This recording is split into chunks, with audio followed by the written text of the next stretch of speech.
Good morning students. आज 9th class का chapter second start कर रहे हैं जिसका नाम बहुपद है। इससे रिलेटेड नोट्स हम पहले भी आपको दे चुके हैं। अगर वो आपने नोट कर लिए हैं तो उसमें कुछ सर्व समीकरणें हमने इम्पोर्टेंट आपको दी थी, वो आपने याद करनी है। और इसमें से आज मैं एक्सरसाइज 2.1 आपको करा रहा हूँ। तो 2.1 में पहला क्वेश्चन है कि निम्नलिखित व्यंजकों में कौन एक चर में बहुपद है और कौन कौन नहीं है। कारण के साथ अपने उत्तर का औचित्य भी देना है। यहाँ पर उत्तर देना है कारण के साथ, ठीक है। तो यहाँ पर चर कितने यूज हो रहे हैं? एक चर है तो ये है एक चर में बहुपद। इसमें बहुत सारे पद हैं, ठीक है।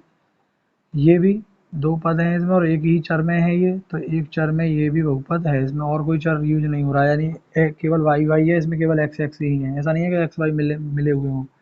इसमें केवल टी टी तो है, लेकिन ये बहुपद ही नहीं है क्योंकि इसके ऊपर पावर अंडर रूट की है, और अंडर रूट में हो ये या माइनस में हो ये बहुपद नहीं होते, ठीक है। ये बहुपद नहीं है, ये भी बहुपद नहीं होगा क्योंकि मैं अगर y को ऊपर लेकर के जाऊंगा तो नीचे प्लस पावर है, ऊपर ले जाने पर माइनस हो जाएगी।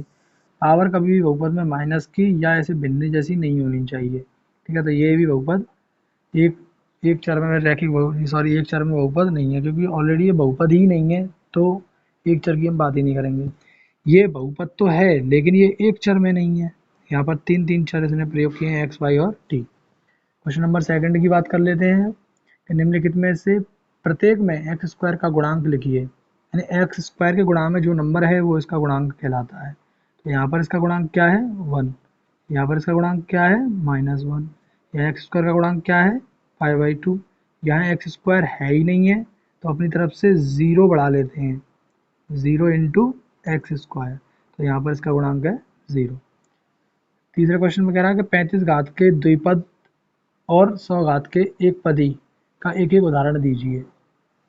35 घात का यानी कि 30 एक्स की घात 35, उसके बाद में आप चाहें कुछ भी लिख दीजिए, बस दो पदी होना चाहिए।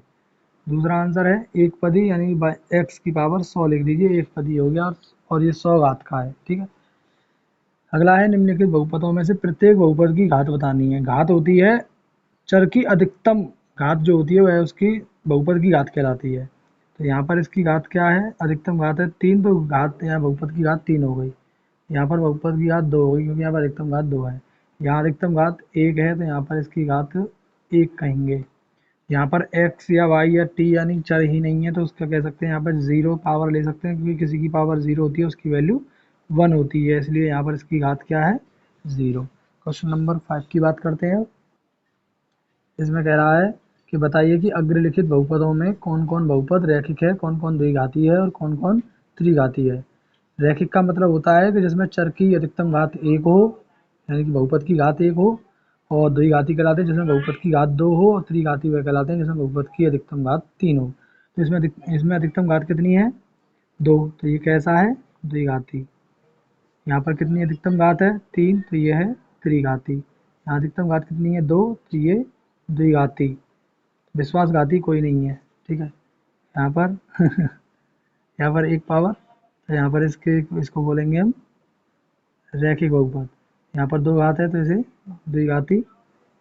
यहाँ पर इसकी x की घात 3 है तो ये त्रिघाती, ठीक है। इतनी बात थी इस एक्सरसाइज में, इसी के साथ ये कंप्लीट हो गई। और जो है इसके नोट्स मैंने डाल दिए हैं, अब नोट्सों से इसे नोट कर सकते हैं, और वीडियो में जो बात समझ में नहीं आई हो कमेंट करके पूछ भी सकते हैं।